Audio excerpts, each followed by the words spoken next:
Os pombos da montanha, ou pombos domésticos, Columba livia, são nativos da Europa, do norte da África e do Oriente Médio. Os pombos chegaram ao Brasil por volta do século XVI, com as grandes navegações, e há registros que eles demonstram que eram utilizados, a princípio, para alimentação, ou como pombo de correio. Como também a literatura demonstrada que muitos pombos foram soltos para deixar o país com um ar de Europa, principalmente quando a família real portuguesa veio para o Brasil. Eles se adaptaram muito bem às cidades, visto que são nativos de regiões montanhosas, e as construções das cidades são basicamente montanhas artificiais para esses animais, além de uma grande oferta de alimento, advindo do lixo e de muitas pessoas que, de forma ignorante, acabam erroneamente os alimentando. Desde então, a população dessas aves cresceu de tal modo que, em algumas cidades brasileiras, acabou se tornando um problema ambiental e de saúde pública, em decorrência da competição por alimento com a avifauna nativa, veiculação de doenças infecciosas que afetam não só nós, como também outros animais, além de perdas materiais devido à degradação de estruturas metálicas e monumentos. Apesar de parecerem inofensivos, são portadores assintomáticos de diversas doenças patogênicas e podem transmitir mais de 60 doenças aos seres humanos e aos outros animais. Ao longo do tempo foi se construindo um forte sentimento público quanto à sua presença na cidade, o que resulta em atitudes que aumentam a sua população, como por exemplo, a alimentação dos pombos nesses centros urbanos. Quaisquer medidas de controle desses animais nos centros urbanos representam em geral uma grande rejeição, principalmente se esses pombos fazerem parte do cenário turístico desses locais. Estou aqui no Parque Solano do Sena, mais conhecido como Lagoa, no centro da cidade de João Pessoa, em busca da opinião das pessoas sobre a quantidade de pombos, o que é que elas acham da quantidade de pombos na cidade e se elas acham certo ou errado alimentá-los. Boa tarde, senhor Enoque. Boa tarde. O que é que o senhor acha da quantidade de pombos assim, que tem aqui em João Pessoa e o senhor acha certo ou errado alimentá-los? Eu acho muito certo, porque os pombos fazem parte da vida da capital de João Pessoa. Rapaz, na minha opinião, pode alimentar, né? É animal, né? Como alimenta um cachorro na rua, pode alimentar também qualquer animal, né? Boa tarde. Eu acho muito certo, porque animais têm de ser bem tratados. E eu gosto muito do pombo. Mas é complicado essa situação, porque a mim não prejudica em nada. Aí eu não sei se a população tem alguma coisa contra, eu não tenho nada contra. E não alimento porque também nunca me interessei, nunca pensei nisso. E eu acho que seria bom alimentar porque são seres vivos, né? Eu acho, não sei se eu estou errado. Mas não me atinge em nada, para mim tanto faz. Nem fede nem cheira, como dizem, entendeu? Eu não acho nem certo nem errado.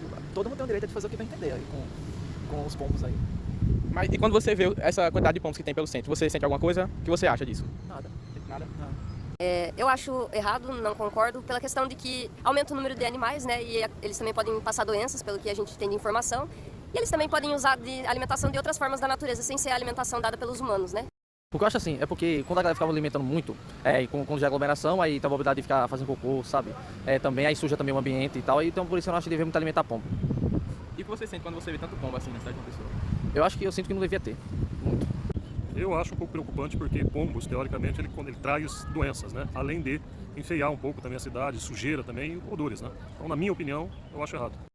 No ano de 2018, a Lei número 6.837, sancionada pelo prefeito Romero Rodrigues, em Campina Grande, Paraíba, dispõe sobre o proibimento da alimentação desses animais nos centros urbanos, o que o não cumprimento da lei resultará em multas. Entretanto, a lei não adiantou muita coisa, visto que a população vem desobedecendo, continuando alimentando os animais e não fazendo denúncia de quem está cometendo o crime. Em João Pessoa, no dia 29 de fevereiro do corrente ano, foi levado um requerimento à Câmara dos Vereadores, a fim de tomar medidas quanto ao controle da multiplicação desses animais, no entorno da rua Coronel Otto Feio Silveira, na Pedro Gondim.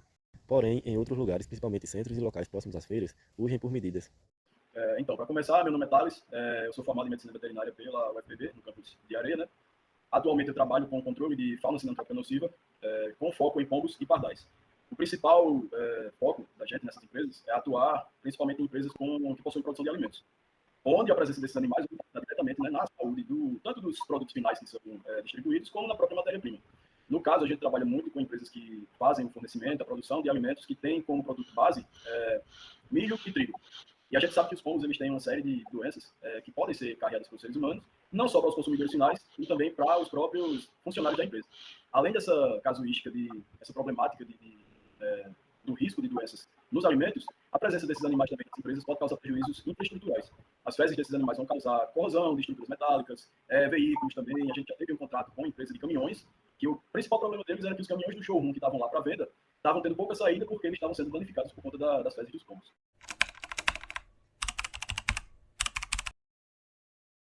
Como elas têm que ter o controle de pragas, ratos, baratas e escorpiões, precisa ter nas empresas o controle dessas aves. Por quê?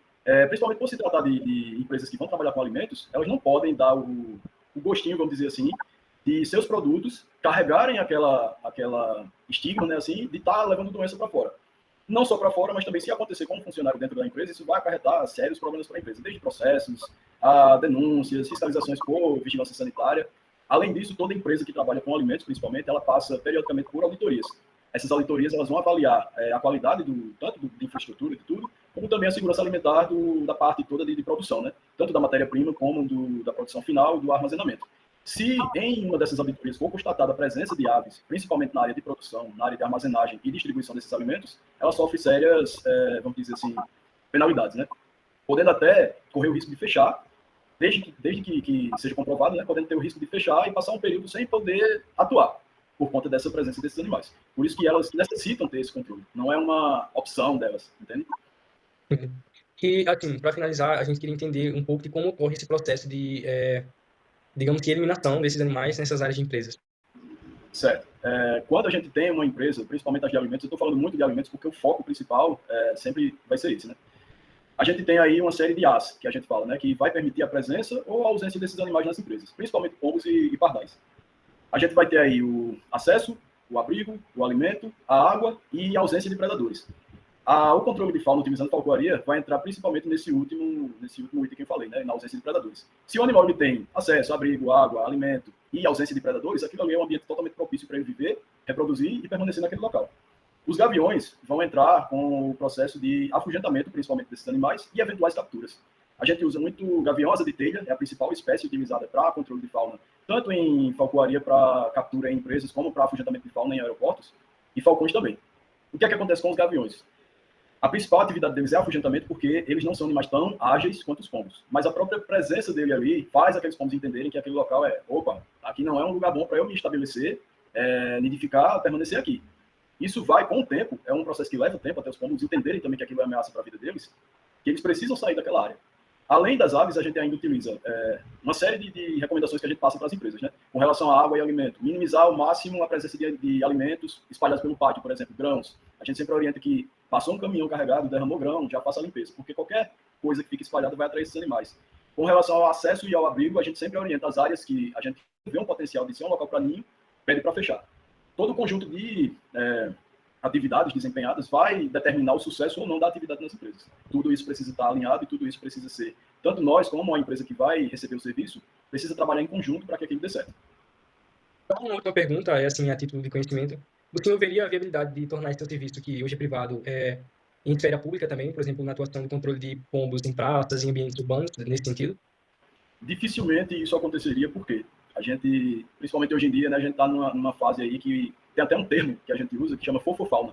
É muito difícil fazer a sociedade entender que o pombo ele tem o potencial de ser uma praga, né?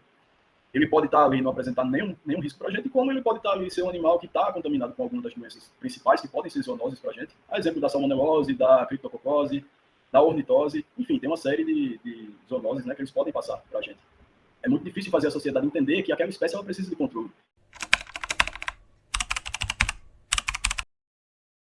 A histoplasmose é uma das principais doenças causadas por meio dos fungos. Tratando-se de um fungo, uma das principais formas de contaminação é por meio dos esporos presentes nas fezes desses animais. Alguns dos principais sintomas dessa doença são a tosse, calafrio, problema de respiração, dor no peito, dentre alguns outros.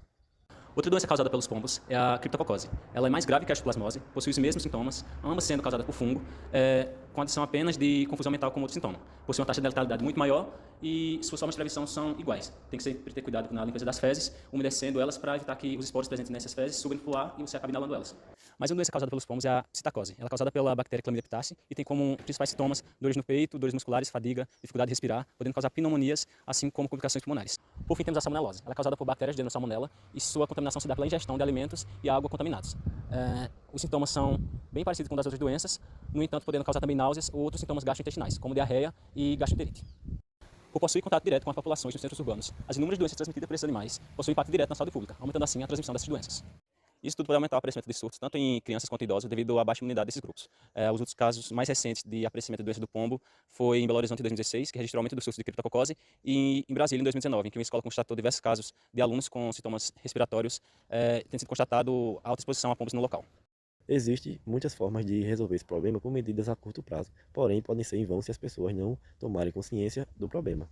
Para isso, uma das melhores soluções é o investimento em educação ambiental, tornando consciente a população dos males que estão fazendo ao alimentar e proteger os pombos invasores. Fala de novo. Não precisa fazer isso aí, eu corto.